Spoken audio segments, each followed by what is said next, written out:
You know, I went through middle school, played a little baseball and t-ball and everything. Man, you ain't played no baseball, man.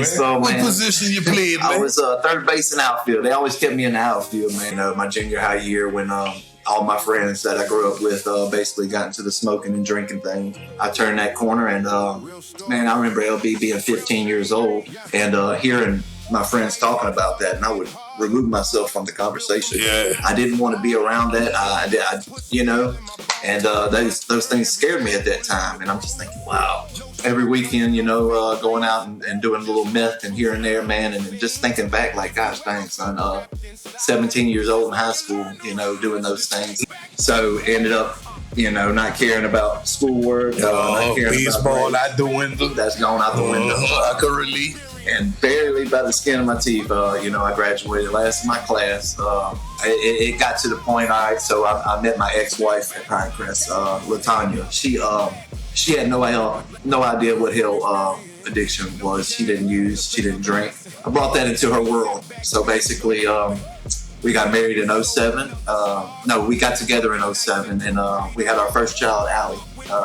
She's at the apartment right now, my baby girl. That's my oldest. Shout out little Allie. Your pop's doing wonderful. We love you. Big love from the Shakeback Podcast, baby. And she learn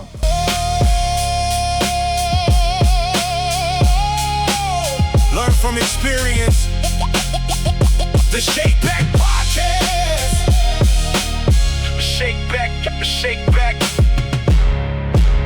Shakeback. What's up, baby? It's your boy LB from the Shakeback Podcast, and guess what, man? Shit, 2 days later, yesterday was my birthday. I ain't gonna tell y'all how old I made, but jump in the comments and let me know. I might send you something, player. Today, man, I got a limited edition episode, baby. My boy Dustin McKnight, man. They say they used to call him Big D, baby. So we go, what's up, Big D? Pause. What's going on, y'all? How you doing? I'm so grateful, boy. Man. So grateful for this opportunity, man. I'm just blessed to live in these days, man, on these sides of the tracks. Yeah, man, and you know what? We stand on this recovery journey, man. I met my brother, I guess like 2 years ago, man. Yeah. And he just been breaking down to me his story, man, the in and outs of the rehab life, the street life, and you know what? You don't never know what kind of story a person got, man. And some of them we could laugh about, and some of them we could cry about, man. And another reason why I was anxious to get him on this podcast and let him tell his stories, because he in a recovery relationship, man. And you know, a lot of people frown on that and talk about it, but I'm here to show him that it do work, man. Whoever God placed in your life, man, they gonna stay, man. And I just want my brother to get a chance to let the world know that this recovery thing how they say it works if you work it. And I ain't gonna say too much, man. I'm gonna let my boy Dustin. It's a pleasure, always. Absolutely. Good vibes, man. We working in the same spot. We helping a lot of people. And not only will he be on the podcast, but I'm gonna bring his wife on the podcast also, man. And look, when I tell y'all the loss this man done went through, and just to see how he looked today, smiling, always positive vibes. He's so grateful and humble, man. Just an awesome man. He a God-fearing man, and I'm watching blessings open up in his life each and every day, man. And without further ado, is my boy, Big D, but I'm going to say pause. Big D, baby. My boy, sir. Dustin McKnight. Man, take it away, man. Tell him how it was, what it is, and where you're going with it, baby. Where you from. Tell him, man, you out there dirty south, baby. Yes, indeed. Dustin, grateful recovering addict. Born in Alexandria to some wonderful parents, Clyde and Karen McKnight. Had an older brother, older sister. Grew up in basically a wonderful childhood. Loving parents, man. I just couldn't have asked for better parents. My childhood was great. Always going on vacations. You know, my dad sold life insurance, and he was always top dog of his of the Southeast region at American National. And he basically got a bunch of free trips, and we just went a lot of places. And so you're saying you didn't come from the slums. You had a good household, good growing up. Yeah, see what I'm saying? Representing for them black sheep, man. See, man, say, man, this disease does not pick and choose, man. It does not exclude anybody, man. Anybody could be suspect to it, man. So here you go, man. Come from a good, loving family, man. Always went on trips, vacations. You ain't got to come from the projects to be an addict, man. Right. Go ahead and tell them that, Dustin, man. You don't. You know, I grew up with everything I could have ever asked for. or didn't want for nothing. Just grew up in a loving household. And I'm from the era where, we grew up on Mortal Kombat, Bone Thugs and Harmony. Huge hip hop fan. I was with the Eazy days. That was my dude, man. And, love hip hop, man, and grew up with just loving the culture of it. And basically, every time my brother would bring home a CD, me and my friends would have to find out what he was listening to, and we'd go buy the CD. My brother used to get so mad, like, man, why you always copying me? And with the older brother and everything. So basically, anyway, what happened was, I went through middle school, played a little baseball and t-ball and everything. Man, you ain't played no baseball, man. What position you played, man? I was third base and outfield. They always kept me in the outfield, man. Bro, you must have had an arm, though, for you to play. Well, they do stick the ones that's not too good in the outfield. and basically, that went out the window when, my junior high year when all my friends that I grew up with basically got into the smoking and drinking thing. I turned that corner and, man, I remember LB being 15 years old and hearing my friends talking about that, and I would remove myself from the conversation. Yeah. I didn't want to be around that. And those things scared me at that time. And I'm just thinking, wow. Yeah.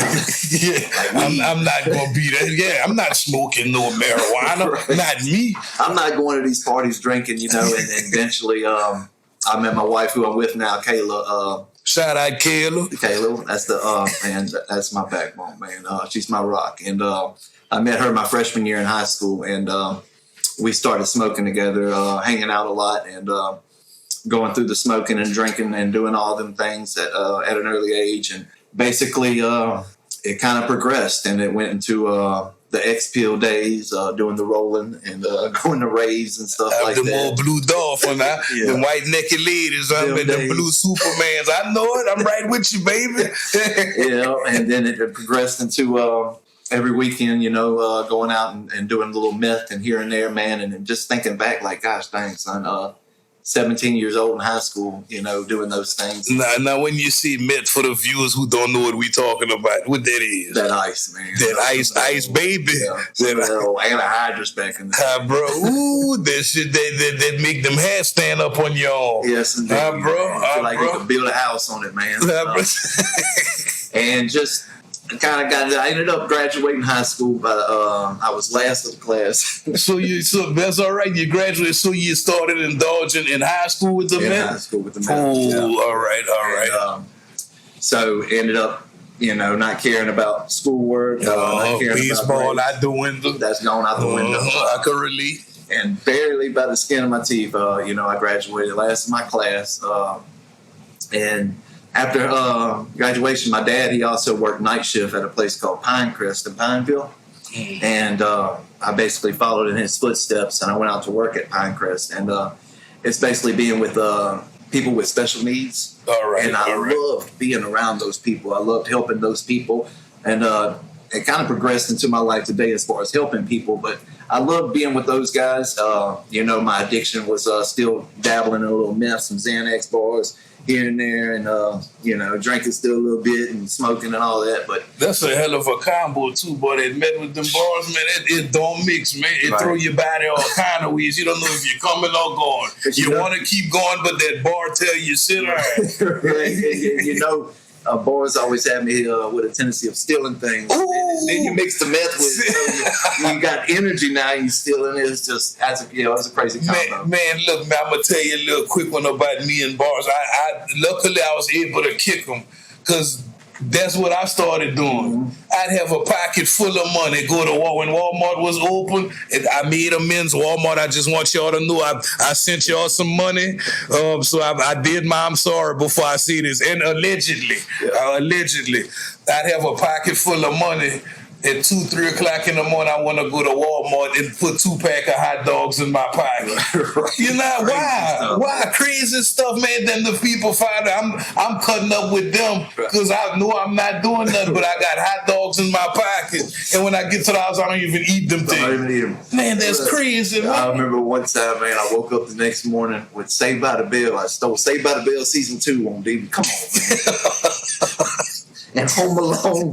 Like, what am I doing, bro? Messing with them bars, man. That's crazy, man. And basically, that went on for a little while, and my life changed in 2005. I had my wisdom teeth cut out, and they put me on Percocets. And I remember LB, the game changer. The game changer. I remember I was 21 years old, and I still remember when I put that pill into my mouth. I remember 15 minutes later, I said, "This is how I want to feel the rest of my life." I knew right then at that moment, I'm not twacked out from the meth, not staying up all night. I'm not all slurred out from the bars. I have energy, and I can sleep at night, and I don't think nobody notices it, right? I can go to work, and I don't think nobody knows I'm all twacked out or all sluggish from the Zans. You know what I mean? I can still kind of do my job and do my work, and I think I'm functioning, right? Yeah. I had no idea after all the doctor prescribed that it would lead to what it led to, and basically buying pills off the streets. I remember I went through my first withdrawal from Percocets, and I just didn't know what was going on with my body. I thought I had the flu, man, and I was like, what's going on? I was freaking out, and I had somebody on the streets tell me that, you're going to get sick if you don't have these in your system. So I'm off to the races. My whole check is going to pills. And that's crazy. We think we so cold on game, nobody know we on something. Right. That's crazy how cold we think we is just on game. It's crazy. Yeah, man. Now you're going through withdrawals. Now you ain't got no check. I know how it is, man. I know how it is. And on the receiving and the giving end. Yeah. I know how it is, man, because once I started with them Roxys, man, that's how I wanted to feel. I wanted to scratch my leg all the time, but little did I know. Right. Little did I know. Well, go ahead, man. So all right, now you're in the street. Yeah. You can't get no more scripts. Right. Now you got into that doctor shop? Got into the doctor shop, and we had a doctor named Craig in Alexandria on shout out to Dr. Craig. Shout out Dr. Craig, man. Appreciate you, homie. He would write you basically anything. You go in there, put a little money in his pocket, man, and he would, what do you need? And bam. The days of going to Houston. Getting the 90-90 on 120. For those that remember them days. Hey, look, I had one, allegedly. That's what I think. I don't even know. I wasn't in my right mind, but I was going to get them 90-99, and I had one doctor that would give me the codeine too. Oh, yeah. I did give him everything, and it started on one trip. 2 trips. Now I'm bringing people. Next thing you know, I'm in Houston 5-6 times a week. Man, that's crazy, man. I'm paying people. I knew people with gas cards. Yeah. Oh, shout out Hunter, man. I don't know where yet these days, homie, but I appreciate you when you was working for Direct TV, filling all them cars up for me, homie. That's it, What's up, Hunter? Absolutely. Man, that's crazy, man. It was wild, and it got to the point. All right, so I met my ex-wife at Pinecrest, LaTanya. She had no idea what hell addiction was. She didn't use, she didn't drink. I brought that into her world. So basically, we got married in 2007. We got together in 2007, and we had our first child, Allie. She's at the apartment right now. My baby girl, that's my oldest. Shout out little Allie. Your pop's doing wonderful. We love you. Big love from the Shakeback Podcast, baby. And she was born in 2010, and still at that time, it was really, really bad. My main focus was these pills. It got to the point where our relationship got rocky. My whole check was going to those, and her check was paying the bills. I was very selfish, a selfish father, a selfish husband, and that's where my disease took me. Basically just trying to survive. And I remember one day I was sitting there detoxing, and it was getting to the point where I was asking my mom all the time for money, and family members, and they knew what was going down. They knew how bad it had gotten. And I remember sitting at the house one day detoxing on them Roxys or something, and my dad calls me and says, "We found this," he's country, he's from Gina. He said, "We found this place." Son. He said, it's called Choices of Louisiana. It's in Alexandria, and they're going to help you get off these pills. So LB, guess where it's at? The methadone clinic. Come on, man. He had no idea. He was just a father trying to help. Man, look here. Anybody that's been through the methadone clinic, they call it liquid handcuffs for a reason. And, boy, that's the first time I heard that, liquid hand. Boy, and they serve it right, bro. Boy, I was a slave to it. It got to the point they would allow you to smoke weed. You could bail your drug screens for weed, as long as you didn't have anything else in your system. So it got to the point I'm on they give you take home. So once a week you get your bottles. I would go every Thursday. I had a name for every day of the week. So Thursday I get my bottles. It was Terrific Thursday, Fantastic Friday, Satisfying Saturday. Then I'm out by Sunday, right? So you got Sorry Sunday, Miserable Monday, Terrible Tuesday, and the worst of all was Withdrawal Wednesday. Ooh. I would be up at midnight waiting on this place to open at 5:30 in the morning, and I would be watching Forensic Files on my couch, so sick and miserable with the restless legs, and couldn't wait for this place to open. I would leave at 3 o'clock in the morning, go pull up in the parking lot, man, dying, just praying those lights come on soon too, so I can go get my fix again and do it all over again. It was Groundhog Day every day. Ooh, and man. Yeah. Let me move this out the way so y'all can see these Shakeback Podcast shirts, man. Look. Shout out Caitlin Brown, man. Shout out, I'm gonna tag you and everything, man. We appreciate these shirts, man. And you know what, brother? These stores you can't make up, man. Yeah. Because you know why? Guess what? While you was waiting to go in there and get it, I'm waiting for people to come out there and sell it to me or give me what they owe. So I know that the plasma center, I'm outside like, man, just, and you know what? Because see, my pops, when he really figured out I was in addiction, bro, he one of them old school daddies where it's just a mind thing. Right, you can do it, but you know what I'm saying? If you want to, no, it's not like that, man. It's not like that, man. Once you go so far, like I lost the privilege of putting anything in my body, man. Right. Anything. And you know, liquor never been my thing. Drinking ain't never been my thing. So, you know, the couple of times I heard it, usually I'd go in jail to get some good time or get some coffee or some contraband and bring it back to the door. Because I know once I hit that, I know somebody, man. Yeah. And that's crazy because you know what, bro? Liquid handcuffs, bro. Like I've seen so many people bringing me the methadone and then come back and get it for double. Right. You know, and just, man, it's crazy that's like, man, I'm so thankful we found the solution. But go ahead, man. Let me hear what your daddy trying to do because they try, bro. They try everything. They don't want to see their child go out. But you know what? Now, Connie Brown, my mom, she said, look, boy, I'm going to come get you one time from jail, boy. And, boy, after that, you on your own, boy. Connie Brown not sending you no package. She ain't putting no money on your book. She ain't answering the phone. You might get a birthday card or Christmas. You might, boy. Other than that, boy, Connie Brown, like I did what I was supposed to do. That's on your body, boy. Yeah, boy.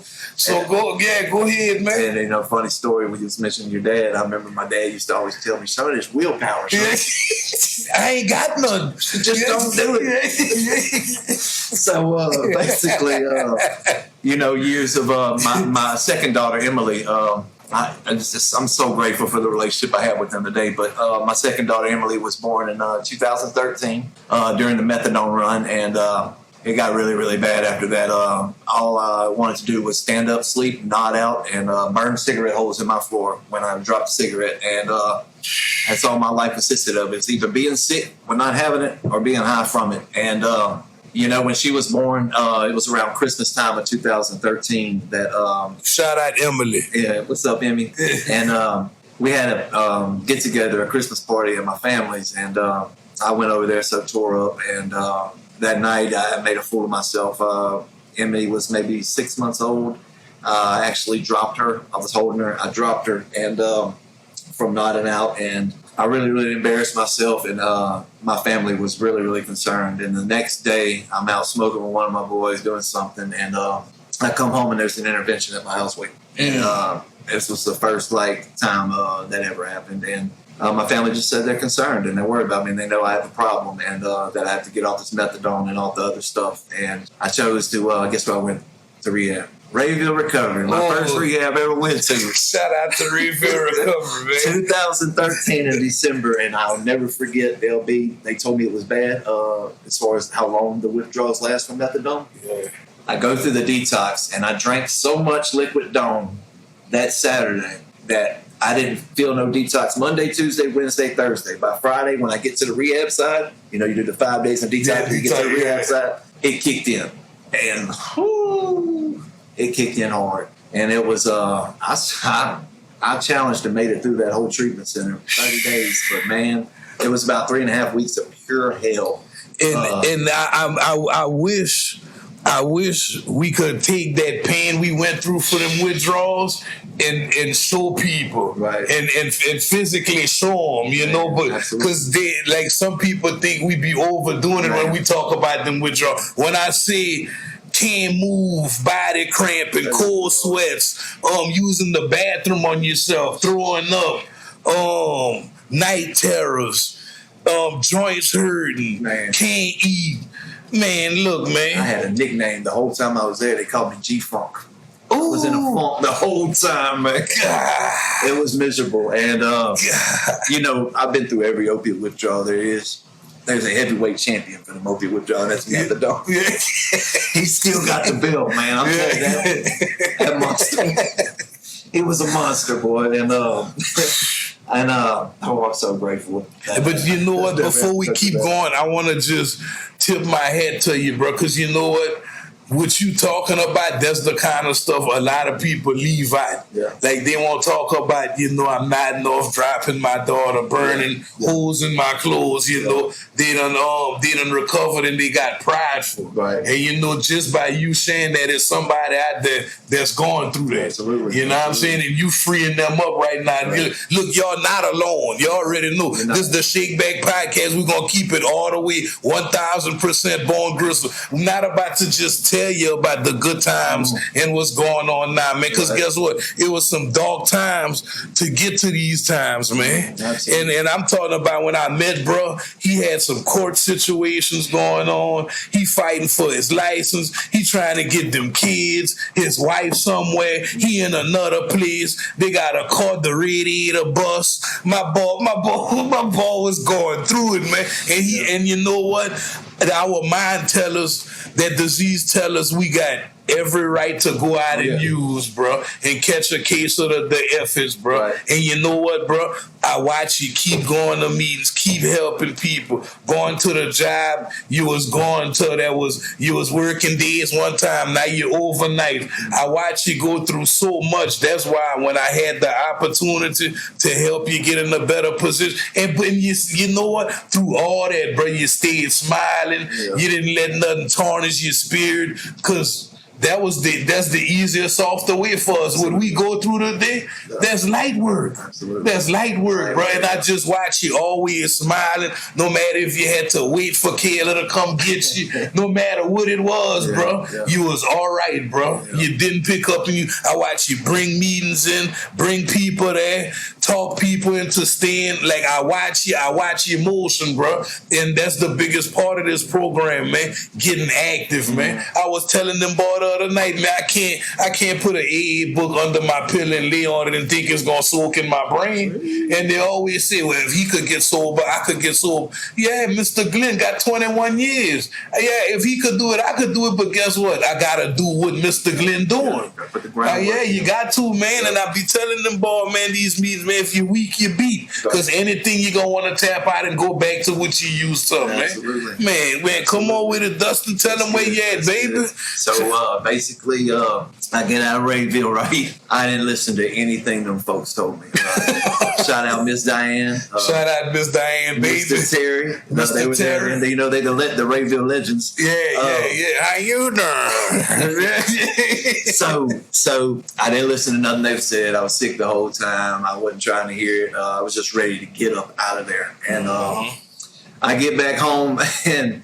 Look, LB, I'm just sitting there festering in my thoughts. You know, I'm dry as can be. I didn't try to attend no meeting right when I got out. I'm like, man, I can do this, right? I got this. Let me just sit here. And I remember it's so crazy. Like 3 o'clock in the morning, I'm just sitting there laying in bed. I'm like, man, I can call them people back, get right back in there. And that's what I did. The next morning, I called them people back and I said, yeah, I've been down for a little bit. I was wanting to know if I could come back. Yep. Just come back. We're going to start you off on 35 milligrams. And I go right back. Right back at the methadone clinic the next day I get out of treatment. And went through all that hurt and pain and just to do it again, man. Just to The do insanity it of this again. disease. God. And so I go back for a couple days, and then at that time, the Suboxone's real popular. Suboxone's done hit the streets, and I dibble-dabble into that, and basically 14 I go back to treatment, and like 6 months after the Rayville stint, and so I'm back into treatment in Lake Charles, and I get into a sober living there, and it's the same thing. I'm not working no program, thinking I can do this all on my own. Just dry As can be. No sponsor. Miserable. No sponsor. Just you're not reading that book. Yeah. Trying to just go to work and stand sober. Man. And like, dang, boy, I used to think, man, dang, I'm danged if I do and danged if I don't, boy. I'm just miserable in my addiction and I'm miserable off drugs. And it's like, man, I'm just going to go get high. So meet up with some dudes in Lake Charles, ended up relapsing there, come back to Alexandria. And around this time is when I got back with Kayla. Started hanging around Kayla again, and me and my wife's relationship was just me and my ex-wife's relationship was just so toxic at the time. I was just a terrible person, terrible father, terrible husband. And so I ended up leaving Tanya and me and Kayla. And LB, I knew how hard it was for me as an addict. But boy, you get in a relationship with another addict, it was tough because it went from everything being mine to ours. Everything It's ours. Woo! Boy, the first 6 months with Kayla was rocky as can be, and she has 2 sons from a previous, and I had my 2 girls. Just trying to, it just seemed so bleak, and I just kept asking myself, man, I'm not good for them. Like, I have no job, I have no car. We staying out of this little trailer in Tioga called Shiloh Trailer Park, and in a tore-up trailer. It's bad, and I'm just like, it's really, really bleak right now. And I kept questioning myself, man, am I good for her? Am I good for these boys? And we just kept rocking it, and that's when all hell broke loose and the needle got involved. And yeah, and when that, anybody that's been down that road knows what I'm talking about. I thought like round 1, fight. Mortal Kombat, yes indeed.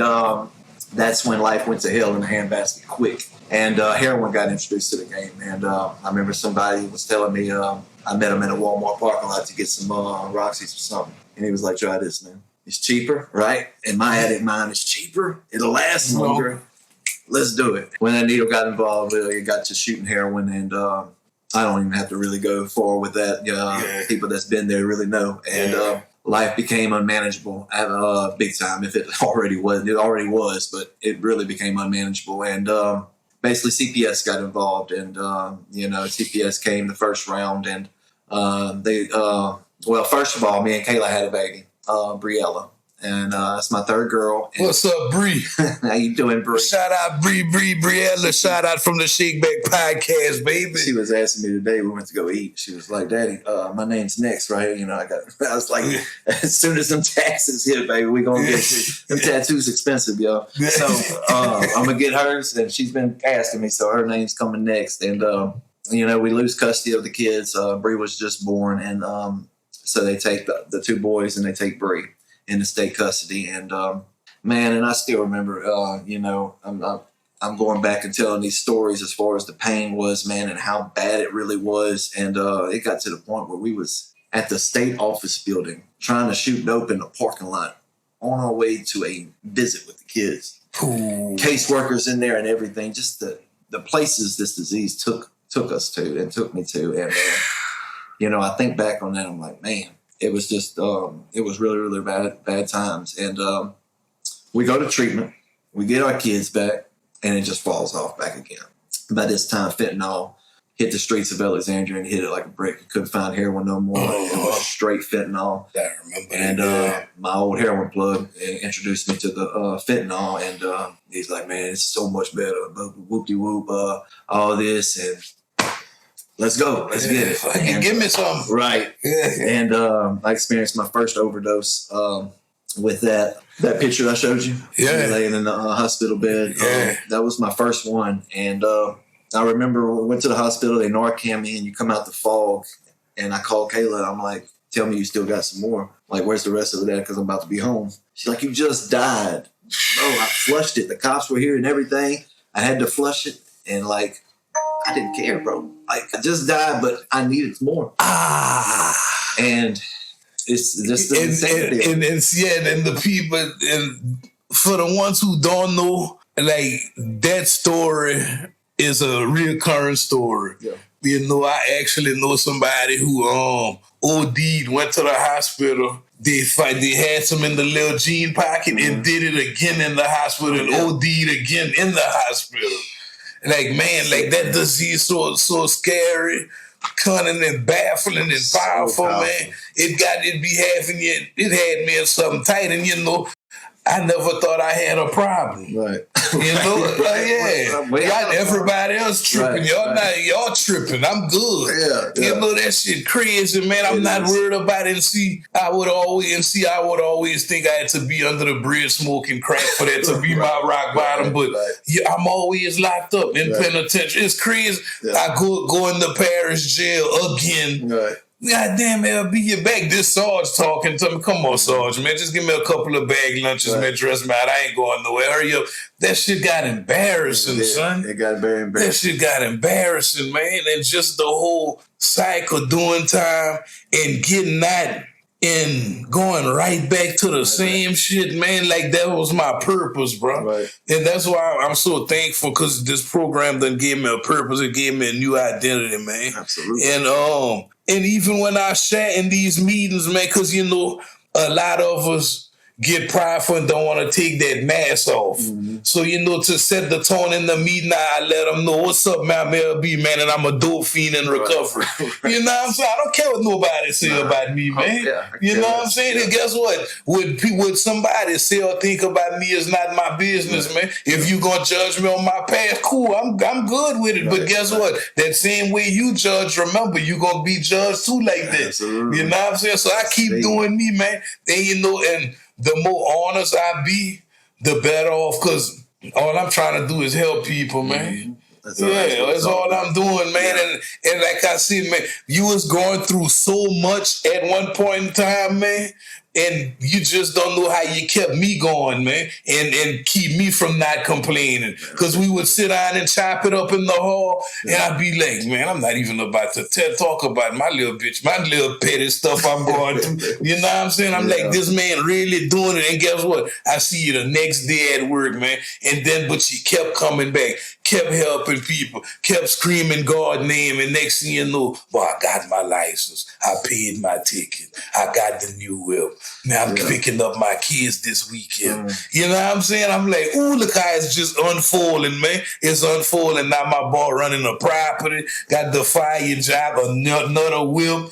Him and Kayla doing good. You know, they taking trips, going to the water park. Like, that's what it's about, man. Them 9-step promises true, man. The relationships repair themselves. Man, I'm trying to tell you, man, you see, every time you would talk, you was just so passionate about it, man. And then, like, when you and a couple of other guys, I remember we was all in a hall in a facility, and I couldn't really talk about all the rehabs and, you know, like you really did that, man, and God kept blessing you to make it back, and you got it. So, like my sponsor always tell me, man, if you wake up, there's always hope, man. Yeah. There's always hope. Don't give up on yourself, man. Because guess what, man? We still going through stuff, but we know using is not no option for us, man. No option. You know? I had an old sponsor tell me in early recovery this time, you know, I was going through all the probation, CPS, the suspended license tickets, going through all that. He told me, you're exactly where you're supposed to be, one thing at a time. Yeah. And I just listened to that. And I remember taking advice to that, man, and really, really working on that and doing just one step at a time, man. And it all paid off. And I'm just so grateful. I know. And see, that's what I gotta do. Like when I always share in these meetings, I let them know, man, if you get you a sponsor, man, because just like somebody had to show us how to roll that blunt, cook that dope, bag it, sell it, use it. Right. Somebody had to show me how to live again, man. And you know, and usually when you get a sponsor, it turn into something else, man. Because Mr. Glenn, a blessing to all our life, man. You know, I call him the sensei. Man, like he helped so many people, and so many people know him, and but it was easy until it wasn't, man. Now my brain click. Matter of fact, like I always tell y'all, I'm still in sober living. My roommates surprised me with a little personal cheesecake and the $50 gift card for my birthday. And it would just so happen when I was in Walmart the other day, and this lady, all poor thing, all her cards declined, and she was talking about how she got her daughter is in addiction, and she got them kids. I overheard, I'm observing and a little bit nosy. So I was just standing right there, and she was talking about how her daughter on that stuff, and she got them kids, and evidently I think the daughter got a hold to the cards and hit the cards, so everything was declining, man, and off rip. I knew it was I only received that gift card from them to help her. Yeah. And I didn't have to think about giving her the whole card. Right. Yeah. I didn't make her take nothing out. It just so happened the gift card covered what she had, and I just did it. And I don't say that to brag and boast, but when you're doing God work, it's all right to talk about it. I'm just telling you how this stuff go for me, man. Not giving back. Giving back, bro. Because for so long I was just a taker, bro. Yeah. And you can't. One thing about this walk, man, you can't be no taker, man. No. You can't, bro. I can't.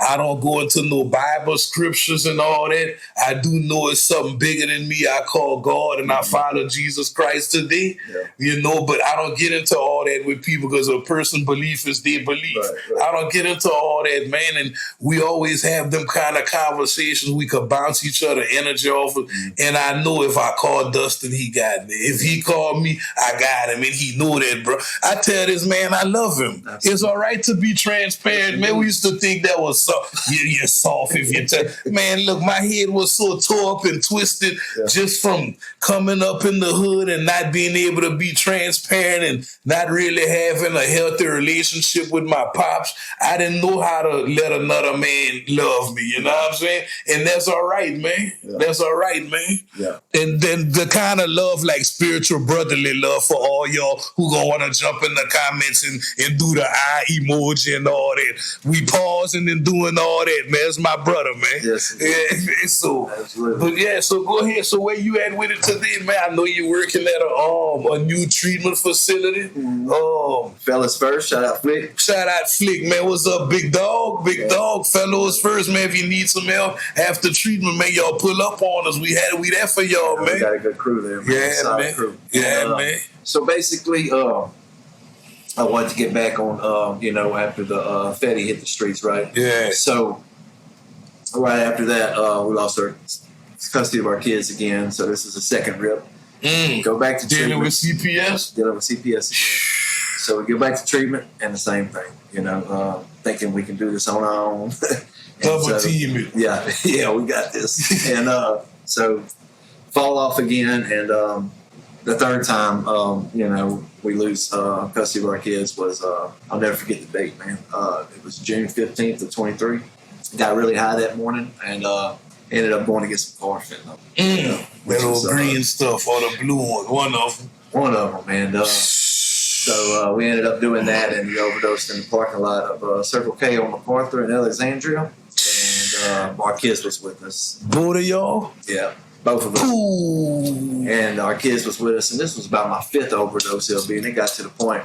I remember when that cop Narcan me, I came to, it takes about 5 minutes to get out that fog. And I came to, I looked at him, I said, next time just let me die. I'm tired, boy, I'm done. I'm so sick of going through this and not even being aware that my kids are in the back seat. So they arresting us, and I'm like, why are we going to jail? You just overdosed in front of your kids, you dumb. And I'm like, you thinking they wrong. And in my mind, how selfish I was in my disease. That was the second thought. My first thought is I'm about to go to jail and detox. And I'm freaking out because I know it's about to be bad. And it got to that point where that's all I cared about, man, was being sick and chasing that so I don't be sick. We go to jail. They evaluate us. We detox. They evaluate us, send us back to treatment. We go back to Alexandria coming out of treatment. It didn't take long again. Relapse again. And this relapse took it out of me. This is when suicide became an option. In January of 24, we get evicted from our place and we're homeless on the streets of Alexandria. And I never been homeless before throughout my addiction. I never lived that life. And now let me ask you this, bro. All right, you're homeless in Alexandria. How your parents, did you still have any kind of relationship? Oh yeah, with them? absolutely. With my mom, she was my biggest enabler, and she would give me money from here and there, for dope. I drug her through this thing with me. Yeah. And it got to that point where I wasn't working no more, and that was like my backbone. Besides hustling and stealing and doing whatever I had to do to get money, I drug her through this thing with me, and loving you to death.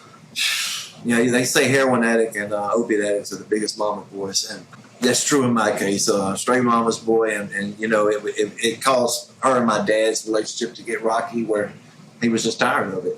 He was tired of her giving me money, stop supporting him, stop helping him, you're bringing us down financially, and it just got to that point, and basically, when we got evicted and became homeless on the streets, that's when suicide became an option, and I was just tired. I was done. So y'all homeless? Yeah. I was a failure to my kids. I was a failure to Kayla. I'm a failure to my family. And I'm a failure to myself. Wow, I'm still young. I would look in the mirror, LB, and I'd just be like, you don't deserve to be here. And we would be sitting at this hotel parking lot, man. And, there was metal, and I kept looking at it. And I would glance back at it and be like, I can just hang myself right there and just be done with this. After 13 treatments, losing custody of our kids 3 times, going through the ringer with this thing, man, I was tired of fighting. And I was just ready to hang myself and end it all. And my Medicaid was canceled. I remember my mom kept telling me, don't you look at the billboards, man. I'm out here trying to get dope. Ain't nobody worried about getting my Medicaid back on. So my Medicaid had canceled. And I called them because I was trying to get back to treatment. Like I was trying to get off the streets. I was struggling with suicide and just ending it. And then, but I was like, gosh, they told me you had 2 weeks to get it back on. 2 weeks in addiction is an eternity. And I remember I was about to hang myself this morning, and I looked up to God. I said, if you're real, I need a miracle. And 30 minutes later, guess who called? Flick. Flick from Palmetto. He said, we got your Medicaid on. Come on. I looked up and I said, okay. This time was different. We were on our way to treatment, and I just felt something inside me saying, I'm ready to do whatever it takes, because when suicide became an option, I'd never been to that kind of rock bottom. And I'm so grateful for that rock bottom. I've never been so scared in my life, man, to just face every day. And it got to that point. And, that's my rock bottom, man, being in that hotel parking lot, homeless on the streets, ready to kill myself because I was done. And this time I really, really meant it. I remember after going through the fentanyl withdrawal at Palmetto, I'm walking down that driveway doing exercise, right? Mm-hmm. I then shook back, feeling better. And I'm going down that driveway, and I tried to get a head start.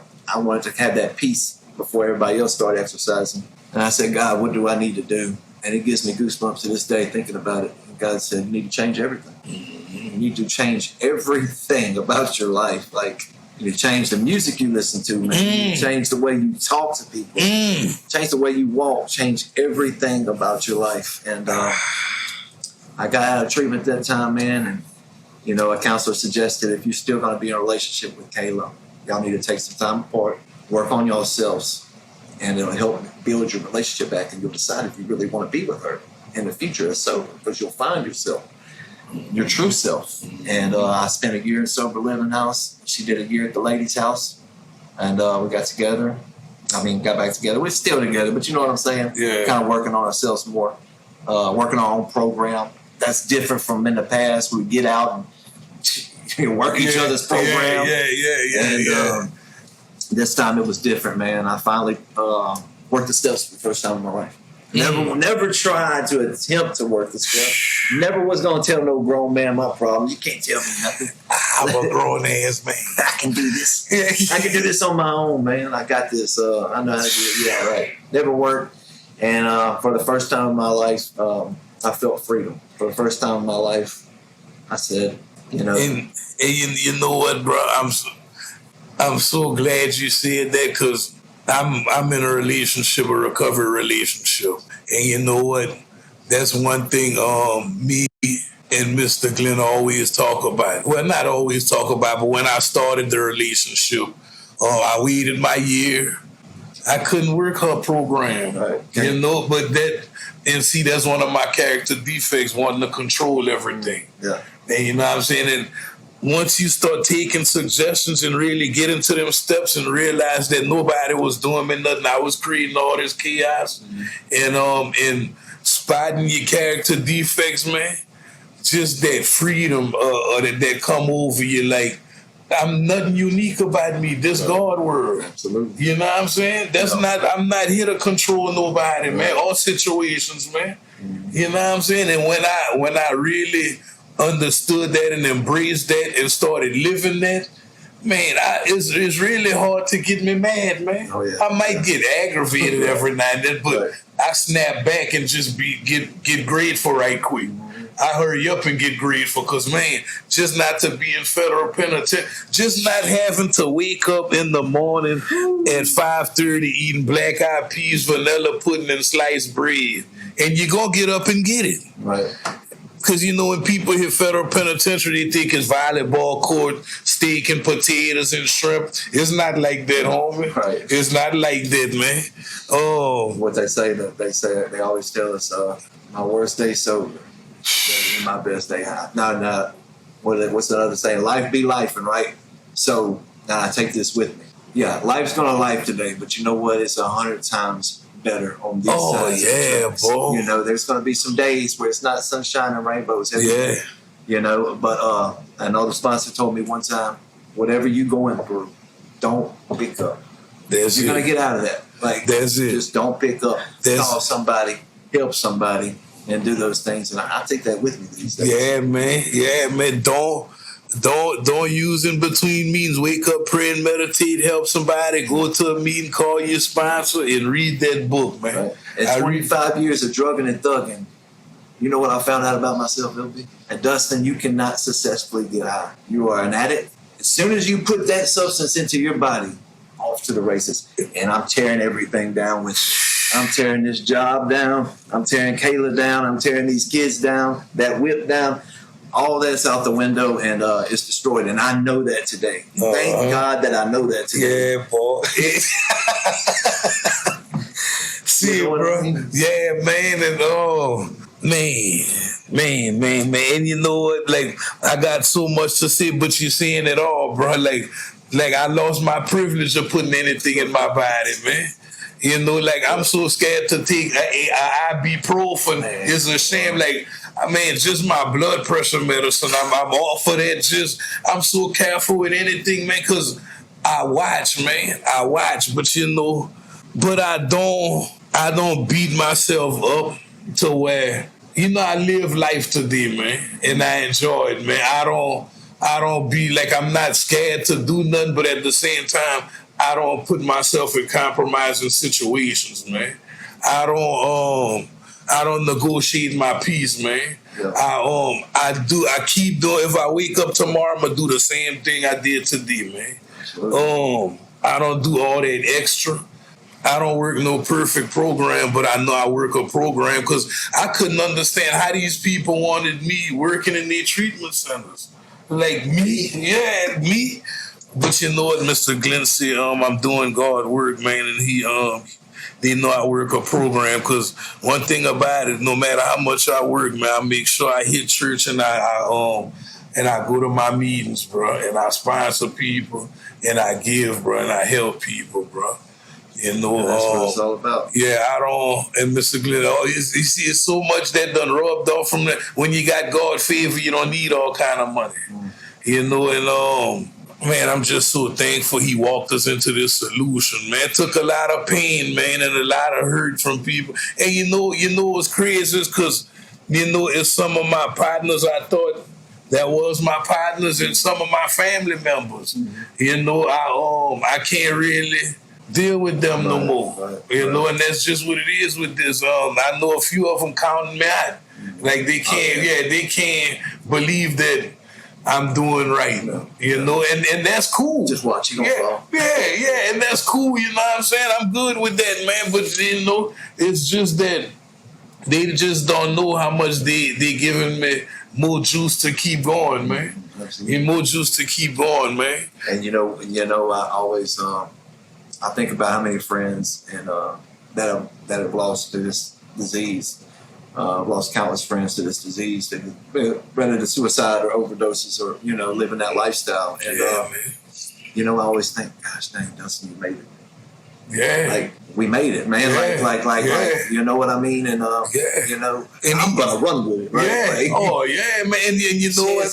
Chance. My girl always tease me, look at you. Everybody know you out here, you're a sober celebrity. It's not that. I took this my way out. I'm taking it and I'm running with it. I've been looking for a way out, man. Right. And God brought it to me, man. And like you see, just the people that I done lost. And it's not even with all these, it's just that part of the game, man, getting shot, robbed. People robbing my partner, he making it to his daddy's house, dying on the porch. One of my partners swallowed some dope and made it to his daddy's house and died in his dad. Just a lot, man. So many losses through penitentiary and just, man, people getting kidnapped. Just that part of the game, man, because there's so many levels of the game, man. Like nothing good come out of it. Nothing good come out of it, man. It ain't no right way to do wrong, man. I don't care what I was selling out there and how many people I was helping. It was all wrong, man. And I couldn't, when I felt like somebody did play me, they wasn't playing me. They was doing what they were supposed to. That just come with that game. That come with that territory, man. Now here it is on the winning side doing God work. And my grandmother always used to say that, Larry Jr., if you do good, good gonna follow you. And the more I keep helping people and doing good, man, is working out, man. And you know what? I'm going to go ahead and conclude this episode because I'm really getting emotional and I'm not used to crying in front of people yet. But I'm really going to say my prayer. We started off with a prayer, man, before we started this episode. And we just asked God to give us a message that somebody gonna hear. You know what I'm saying? I appreciate all my followers, everybody who jump in the comments. Shout out Ferry Bar, my editor. Shout out my brother Dustin, man. It's a pleasure. I'm glad you came through. We're gonna do a part 2 to your story, and we're gonna bring Kayla on here. Then we're gonna bring you and Kayla on here to show them that it could work, man. Shout out to everybody who been supporting me from day one. Shout out to all my haters, because y'all the ones who really make me famous, baby. I'm telling you, oh yeah, and I do owe my people from Icy Click an apology, because they jumped in the comments like, why would you tell people you got that from Timu? My LBPs did not come from Timu. I owe them an apology, man. Shout out my people at Icy Click, man. I love y'all. Thank y'all. I will be hollering at y'all soon, man. I love y'all. Man, Dustin, thank you, man. You really gave me some stuff that I could reflect and grow on, man, and definitely be grateful for, man. Like this the easiest, softer way, man. As a whole. And you know what the pastor told me last month? He like, young man, keep doing what you're doing, because it's going to be people you could reach that the church can't reach, man. And I heard that, and I'm running with that, man. I'm embracing that light people city. I thought it was this beautiful butter pecan skin, like my grandmother say. But I got that light of God in me, man. And I stay thanking God. I just be walking around just thanking Him, bro. Thanking Him, man. Thank him for the things that I'm about to go through, went through. You know, why not me? Give it to me, man. Let me go through it, man, so I could show people that He is real. You know, and Dustin, I love you. Thank you again, man. Brother. Absolutely. We gonna wrap this up, man. The Shakeback Podcast, Dustin and my ball, Big Dustin McKnight, the Big D. Pause. But yeah, man, that's my dude. If y'all look him up on Facebook, we gonna get them before and after pictures from him, so y'all could see what he been talking about, man. And just to see him all sound, mind, and body, man, and spirit, man, is an awesome thing, man. Recovery is real, man. The Shakeback Podcast, man. God is good, man. Until next time, I love y'all, man. Peace.